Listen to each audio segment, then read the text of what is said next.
Hi there and welcome to my Messy Blessed Life. My name is Denise. If this is your first time here on my channel, please consider subscribing, liking this video if it helps you, and sharing it if you know somebody who may need this video. Our original plan was to film a video on why I decided to start my YouTube channel, but I think this is kind of self-explanatory. Yes, my channel is going to be about cleaning, cooking, life as a mom, as a wife, and so on, but I've also had this load on my heart to share my experiences that I've been through as a mom, as a wife, and as an individual. I know a lot of other women have gone through stuff, and I feel like sometimes we are still holding on to some pain, or our hearts aren't healed yet. I wanted to share with you guys a story which is going to be really hard.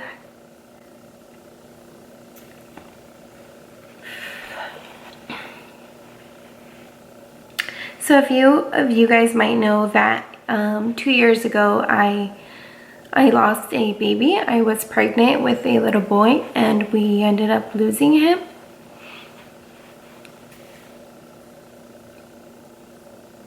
And the reason why I wanted to share this really hard thing that happened in my life was because I don't know who subscribes unless I'm told who subscribes, but I'm guessing majority are women, and even men can probably benefit from this, because when you lose a pregnancy, the husband has to step in and sometimes try to be stronger for his wife, even though he might be breaking down on the inside. You know, he might want to just stay as strong as he can for his family.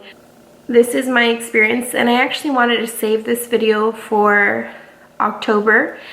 For those who don't know, October is Infant and Pregnancy Loss Awareness, and I wanted to save that video for October, but I actually decided to just do it a little earlier because I actually lost my baby September of 2017. And this will be a long video. I will try to break it down as short as possible, but a lot of connections go together. It might seem like it has nothing to do with my miscarriage story, but it do. I hope that you watched this video from beginning to end. That way you actually can connect all the pieces and you know exactly what I'm talking about. This video will be really hard for me to speak on, as it is. I'm already tearing up. The people who know the most about this is obviously my husband, my mom, and my sister, but even they don't know every detail. And that reason being that I just start crying when I speak about it. But the beauty of YouTube is I can pause this video, you know, compose myself, and then come back. If I cry, it's not because I am completely broken on the inside. It's still a healing process for myself, and it's still a bit traumatic to talk about. But God has healed, or is healing my heart. Every day is better. I'll just get into it. July of 2016, I had Matthew, my firstborn, and my husband actually wanted to have a baby right away. He would joke around that as soon as I healed from giving birth to Matthew, he wanted to, you know, try to conceive another baby. That way they could grow up super close in age. But I was a bit more, that's not gonna happen. I'm gonna wait a few years and then try. This was March of 2017. Like I said, it seems like it has nothing to do with this pregnancy story, but it does. So hold tight. So in March of 2017, we ended up meeting up with our real estate agent because we wanted to see our options of purchasing a home and selling the home that we were in at the time. And it just wasn't the right time for us, or we decided to just, you know what, babe, let's stay here for another 5 to 10 years. And we had already remodeled the house at that point, so we were really comfortable in it, and well, at least I was, he wasn't. We decided to just stay. Well, that's what I thought. We decided to stay there for 5 to 10 years. In that time frame, from May to July, we were actually trying to conceive our second baby, and I kept getting my period. So if there are guys watching this, I am sorry, but if this is too much for you, you may want to click off because it's only going to get a little bit more detailed. So I kept getting my period at that time. I figured I wasn't pregnant. Like 2 weeks after Matthew's first birthday, on a Sunday, my husband came home from work and said, hey babe, you know, you should call up our real estate agent once again and let's figure this out. I really want to move. That's a whole other testimony in itself. But I said, okay. I called her up Monday. Tuesday, we met up with her at her office. And the first house that she showed us was this house, but it was the model house of this house. So it was a quick process. Everything that I'm speaking to you guys about. That same day, we ended up signing some papers, leaving some money, starting the process to purchase this house. We had to wait a couple months for it to be built because obviously it was a new build, so it wasn't ready yet. The next day or something like that, we ended up starting the process to sell the house that we were in at the time. And my husband used to work sometimes 16 hours back to back. So at that time, I was handling lenders. I was handling pretty much everything unless it was his day off, and he handled it. That started to add a little bit of stress on me because I've never dealt with that. Yeah, so we were in the process of selling and purchasing a home.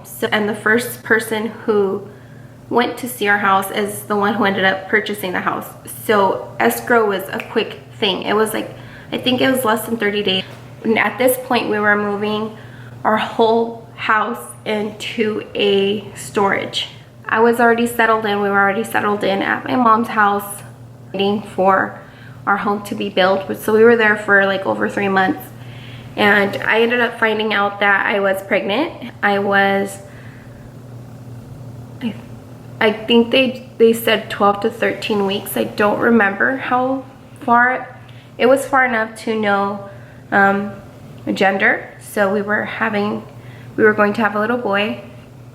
So we ended up telling, obviously, my parents, my sister. We were living with them at the time, but not a whole lot of people knew. And so everything was going fine. I actually wasn't getting any cramping or any of that.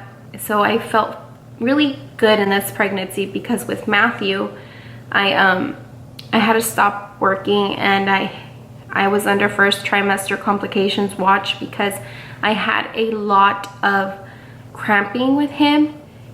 And this is the day that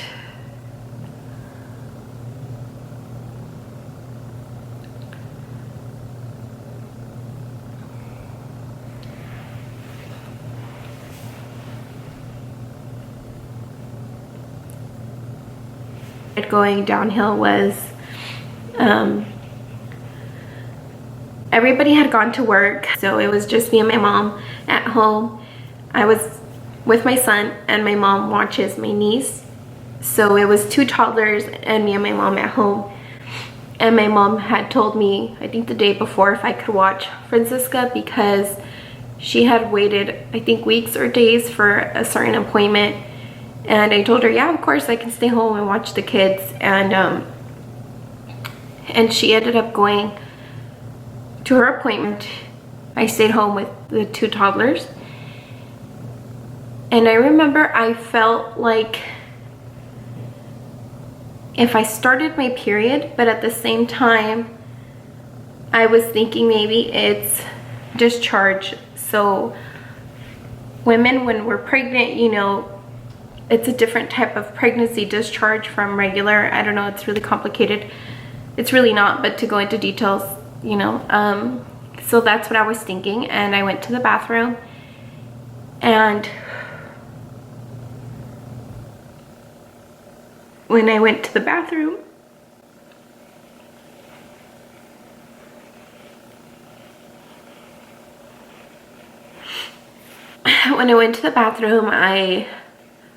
I saw that I had blood on my underwear. And it wasn't a regular period kind of blood. It was a very different kind of blood. And I immediately freaked out. And I didn't call my husband because his job is very difficult to get a hold of him. So I just called my sister at her job. I remember that she couldn't understand. She couldn't understand what I was saying. I think she said, who's bleeding? Who has blood? And I think she probably thought one of the kids got hurt.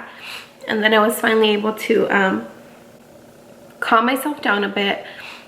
And I explained to her what happened, what was going on. And she's like, where are you? Like, who's with you? And I explained to her the situation I was in.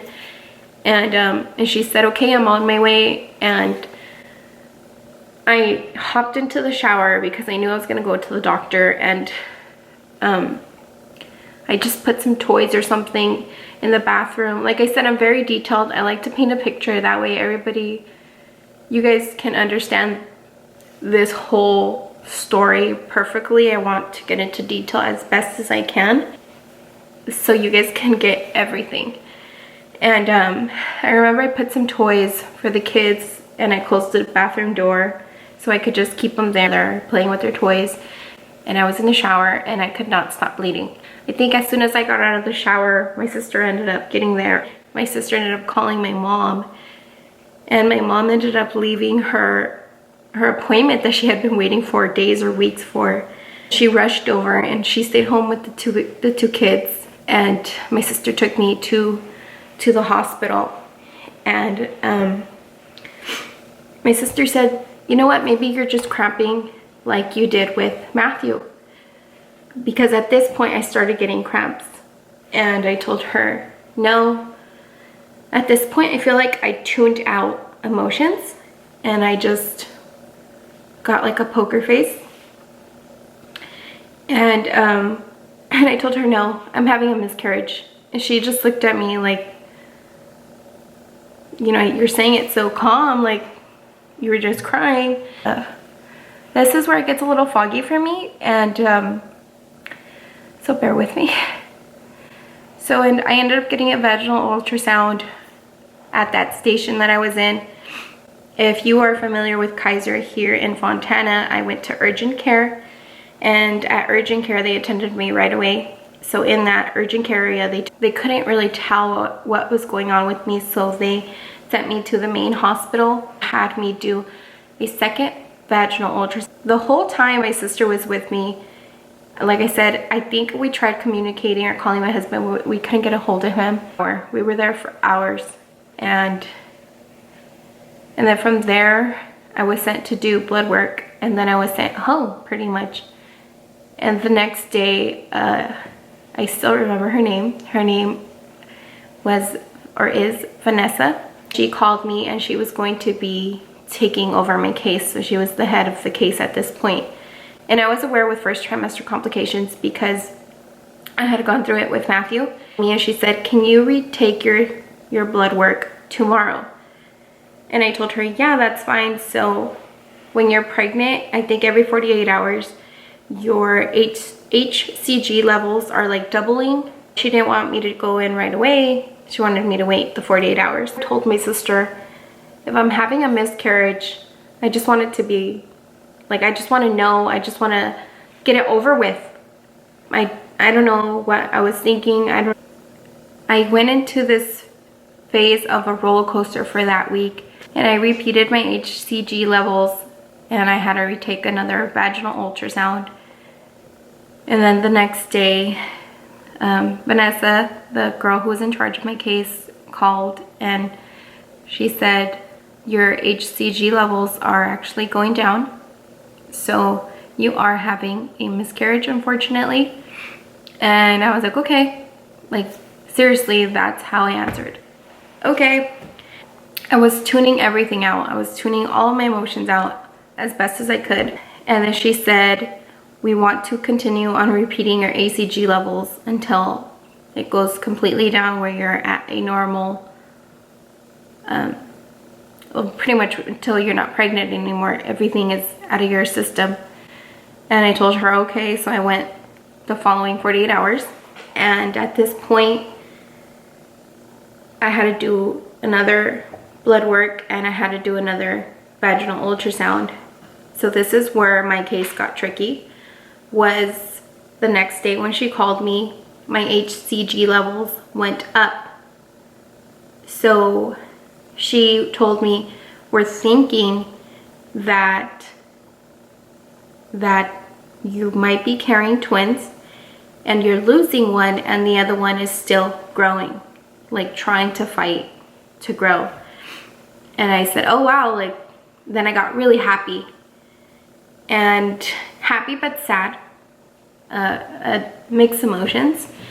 And so she told me, come in, I think for another 48 hours, and you're going to do another round of blood work, and you are going to do another vaginal ultrasound, and this time you are going to go with a specialist because there's things we can't really see.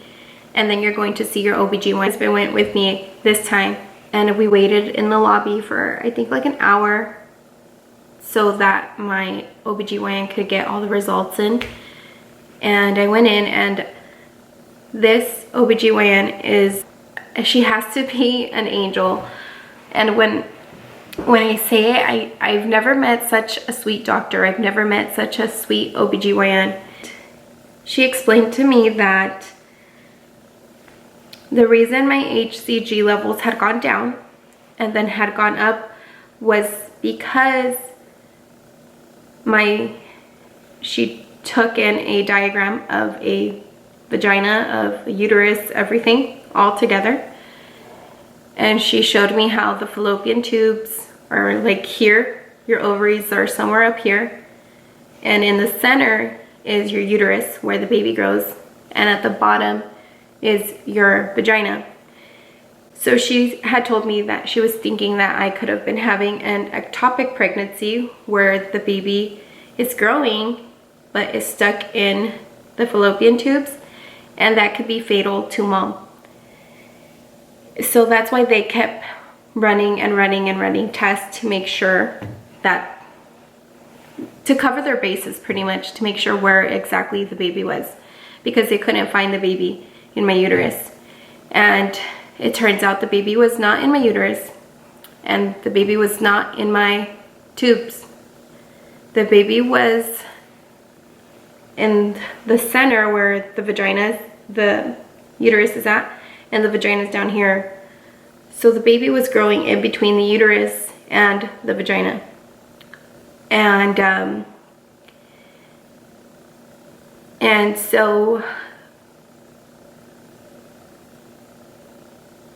this is where it got really, really hard for me, was because I was then told that obviously the baby would not make it, and I was having a miscarriage, but at the same time the baby was kind of trying to make it.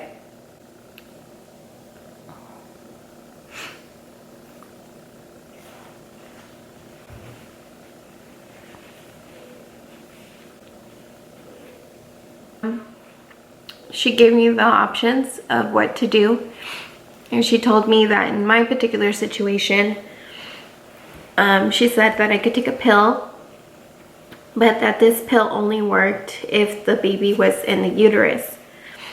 So that pill probably wouldn't even work for me. So she said that the best option for me would be to do a very, very low dose of chemo. And the reason why, she explained to me, was because a pregnancy, a fetus, a baby is a fast-growing ball of cells, and cancer is fast-growing cells. So this particular shot would break down any fast-growing cells anywhere in my body, exactly where it needed to go. I didn't know what to do. I was stuck in a horrible situation. And so she then asked me and my husband, what do you want to do? And at this point, I would cry privately, but not crazy. Every night I would pray. My husband and I would pray. My family prayed. And I still composed myself. I still didn't let it all out. And this was pretty much a week that I was dealing with this. And at that point, when she asked me, what is it that you want to do? I just said, I don't know. And I just started crying hysterically, pretty much. And she went over and she just hugged me, and she's like, I know, sweetie, I know this is a horrible situation that you're in, but there's nothing that you did wrong. There's nothing that you could have done. You could have been on bed rest, and you know, sometimes it still happens. And she explained to me how common it was. And then I told her I don't know what to do, because she also explained to me, I think it's just procedure or protocol that they had to do, explain to you, you know, all the risks that come with doing anything. And she explained to me that that shot would probably very, very small chance of leaving me sterile, or the next time I tried to conceive, it would be really, really hard, and it would take time to conceive. So that I was, you know, and I told her I don't know what to do, and she just said, you know what, sweetie, let's take another 48 hours, go home, and if the baby doesn't, you know, if the pregnancy doesn't end on its own and your body doesn't naturally take it out, then we'll reconsider the options again. But we're going to let your body do its thing naturally and clear out naturally. And I said, okay. I explained to my family what I was dealt with, and we prayed. And if you guys are not familiar with me, I actually, side note, I am a believer of God. I am Christian. My family and I, we are Christian. So I even debated when I started my channel to not speak about anything relating to my faith. But then I felt like that wouldn't be true to myself, because that is a part of my life, and if I was going to show my life, that is a part of my life. And if I share anything about my life, my stories, that's what my life is centered in. So when I told my family, we all prayed that night as a family, my husband, my sister, my mom, and I think I started feeling contractions that night, or they started like cramps, and then the next morning I started feeling contractions. It wasn't cramping anymore, it was contractions. And my husband was actually off that day, so he stayed home with me, and I just started feeling the contractions, and then I just felt the need to go to the restroom. And when I went to clean myself, I thought that my body was going to let out like a blood clot, and it felt like it was going to be a big blood clog come out, and it wasn't. And when I wiped to see the blood clot, it was actually the baby.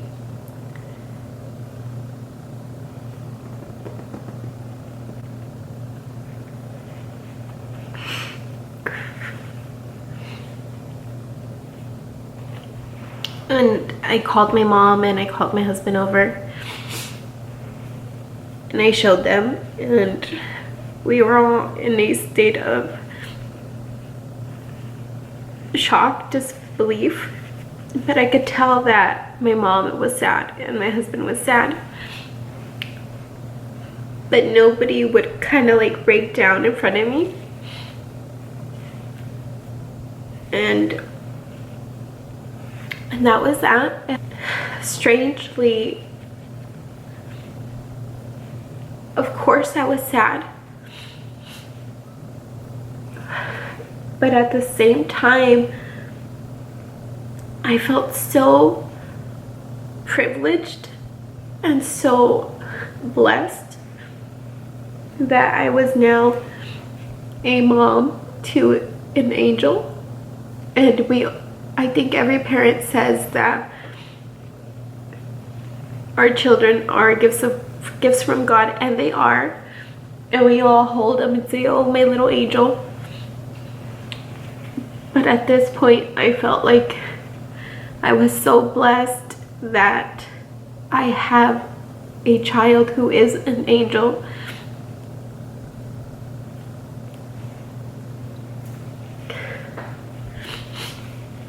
And my husband at that time, he never vocalized exactly how he felt, but after he saw the baby, a couple of hours later, he was talking to my sister, and he told my sister, "I'm so sad, and I feel so guilty."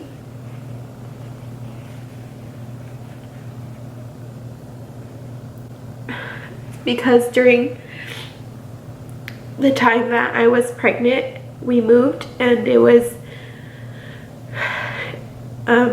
I mean, I wanted to move too, but he felt guilty because he's the one that was more pushing, wanting to leave where we were at to get a new home.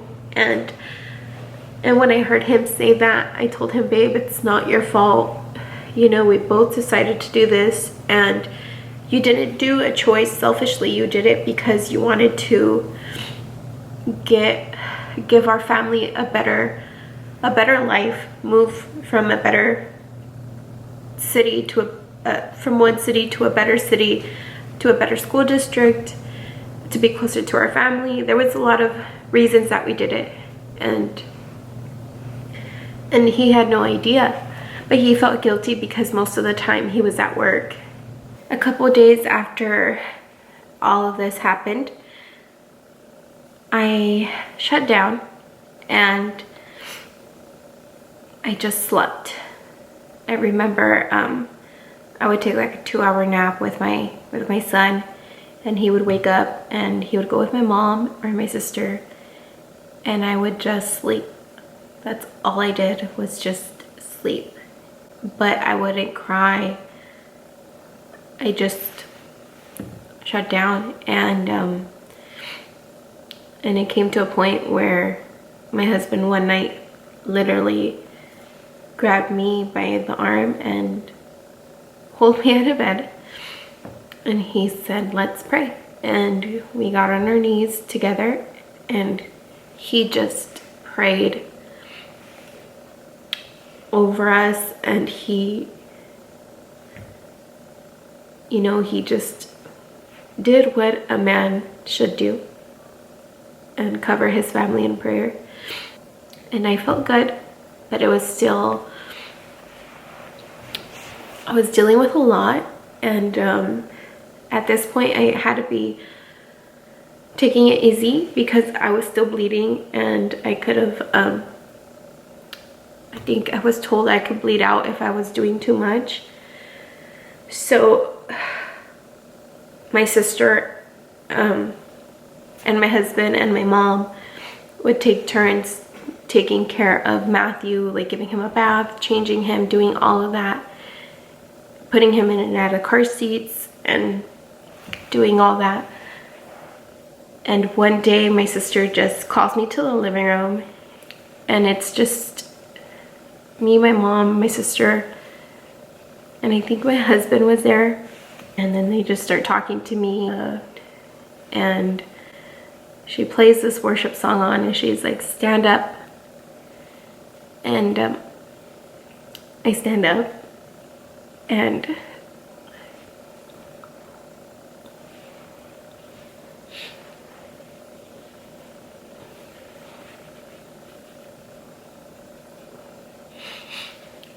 my mom literally picked my arms up and it's a biblical thing. I believe it's in the story of Moses, where I think Moses was really tired. I could be wrong, my mind is super foggy, but I think Aaron goes and lifts Moses' arms up because Moses was just so exhausted at this time. And that's exactly what they did. I was drained emotionally and physically. The reason why I'm telling all of this is, like I said, everything goes into play with my miscarriage story. And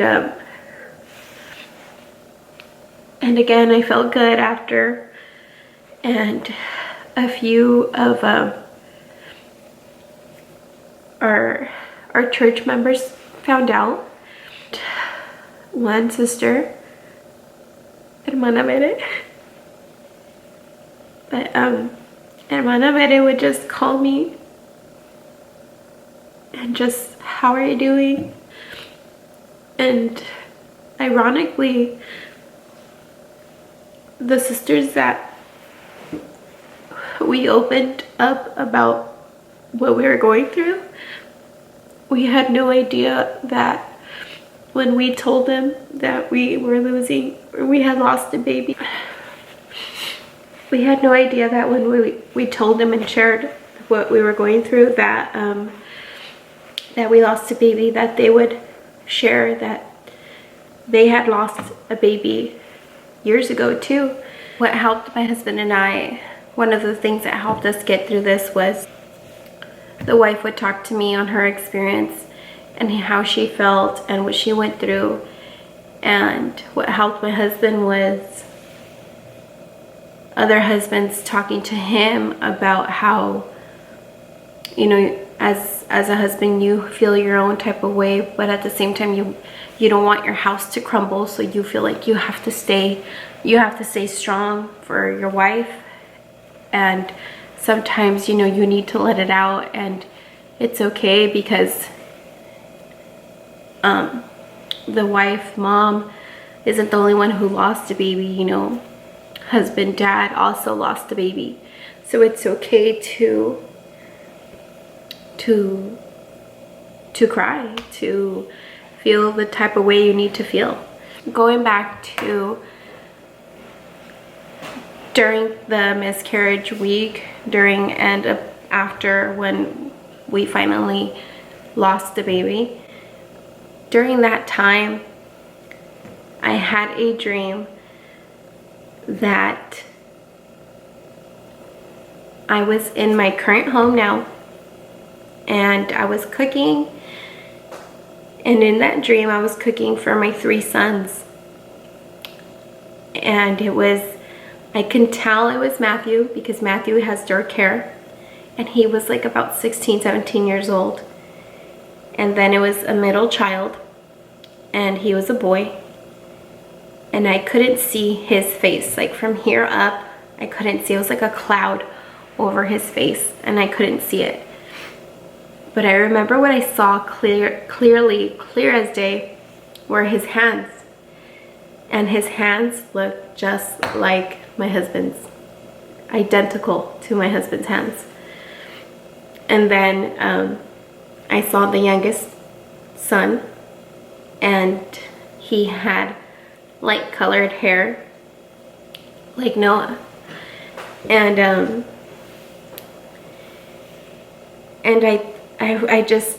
I knew that one day, and I speak this into existence, when I've grown old and gray and it's my turn to go, I will see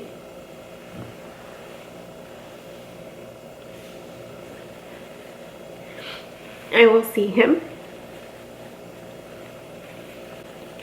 And when Matthew and Noah have grown old and gray and they have seen more than 1 or 2 generations of their product, and they've achieved all their goals and all of that, I will have all 3 of my boys with me. And I always said that I only wanted 1 or 2 kids. Before I had kids, I said, I'm only having 1, at the most 2. And in a perfect world, if God offered me to have all 3 with me now, I would take it in a heartbeat.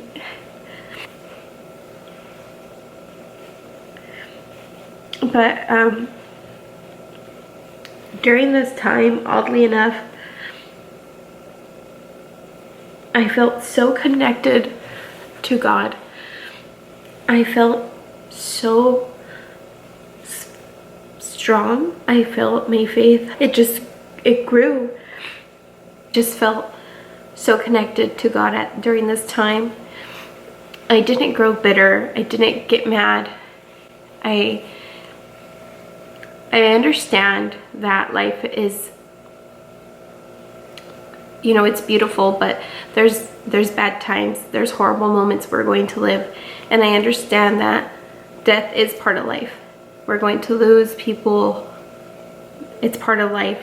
And why I wanted to do this video was because speaking about a miscarriage is so taboo. It's something that you keep in your household. I felt in my heart really badly to share my experience. I prayed for weeks to do this video, and when I felt like I got the okay to do it, and I got the green light, and I felt right in my heart, in my spirit to do this, that's when I finally decided to do this. But it's really hard for me to do this video. But I just want to let a mom, a couple, know that there is a light at the end of the tunnel, that no matter what people tell you, how soon you lost your baby, because I got, oh, how far along were you? And I would tell them, oh, you were still in your first trimester, or, oh, you weren't that far along. It doesn't matter. That was still your baby. The moment you found out you were pregnant, you were already thinking of the day you would meet your baby. You were already planning a future with your child, and it was taken away, and you are entitled to grief. You are entitled to feel sad, but feel honored, feel blessed that you are a parent to an angel, a real angel. You literally have an angel in your family, and one day you will be reunited with that angel. And stay strong in prayer and scripture, because that really helps. I know it can sound so cliche, but my sister says I'm a witness and a victim. I really am. I'm a witness and a victim that prayer really does move mountains. Being surrounded by people who fully cover you in prayer, who uplift you, literally lift you up, and pain becomes their pain, your baggage becomes their baggage. It helps you so much with your healing. It helps you so much. Talk about it. If your family doesn't feel comfortable with hearing it, find one person that you can talk to about it. Talk to them. Seek help if you need to seek even professional help if you feel like you are falling into a deep depression about this. There are professionals on this planet for a reason. Talk about it as much as you need to until your heart feels like it's mending. My heart is still mending, It's not 100% healed, but it's getting there. I think it'll take time, but sometimes, you know, ourselves can kind of tear our own wounds open more and more and more, and in our minds we just stay fogged up in that mind. I think I've always been a pretty positive person where I just try to always see the light at the end of the tunnel. This is happening for a reason, and I'm a strong believer in that things happen for a reason. I feel like this happened to me because one day God knew that I would have a platform. My full reasoning on starting a channel was to help women or couples, even men who are going through things that I've already gone through. And if it's just one person who this video helps, I'm so grateful that you took the time to hear me out.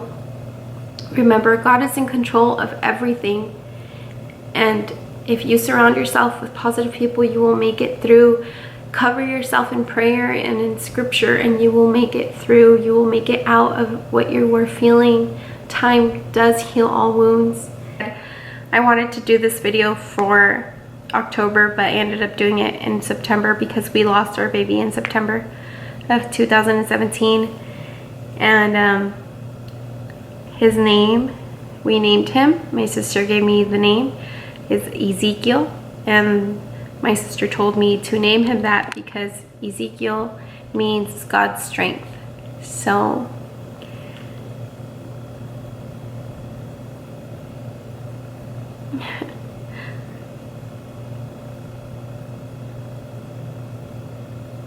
Ezekiel's short time here on earth has served a purpose to help any other mommy who has gained an angel in heaven, and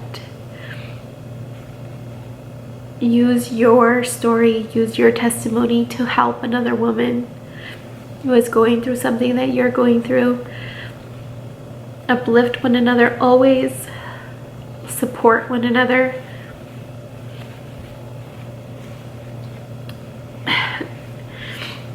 And I hope that your baby and my baby are enjoying God's presence right now and dancing and playing in God's presence right now. Thank you for hearing Ezekiel's purpose here on this world. He was here for a very short time, but he is going to be used. His memory is going to be used so much to help another family get through this. And that's it, you guys. God bless you. Take care of one another. Pray for one another. And there is a light at the end of the tunnel. The rainbow does come out at the end of the storm. And I'm so happy that I now am blessed with 3 little boys. I always say I'm a mom of 3, 2 on earth and 1 in heaven. So that's it, guys. Bye.